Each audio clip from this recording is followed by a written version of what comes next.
Talang ito ay rated SPG. Striktong patnubay at gabay ng magulang ang kailangan. Maaaring may masiselang tema, lengguwahe, karahasan, sexual, horror o droga na hindi. Tuluyan na nga napaikot nito ni Shaira ang ulo nga nito ni Franco na kung saan tumutulong na nga siya sa paghihiganti nga nito na kung saan nga ang napagtagumpayan nga nilang unang paggantihan ito nga si Christy at ito nga si Carmen ang napuruhan dahil na nga rin sa pasabog na ginawa nga niya sa eskwelahan nga nito ni Christy at ngayon nga ay critical na nga ang kalagayan nga nito na kung saan hindi pa rin nga niya alam kung magtatagumpay pa nga ba sa laban itong si Carmen dahil matanda na nga rin ito at hindi na kinakaya pa ang natamungan niya sa pagsabog nga ng eskwelahan.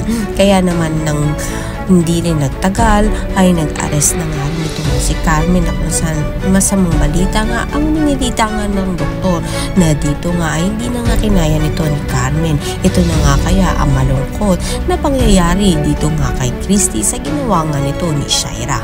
Kaya naman pakatutukan nga natin dito kung mabibisto na nga ba itong si Shaira at mamaalam na nga kaya itong si Carmen. Lahat na yan mga maraming salamat sa iyong panood.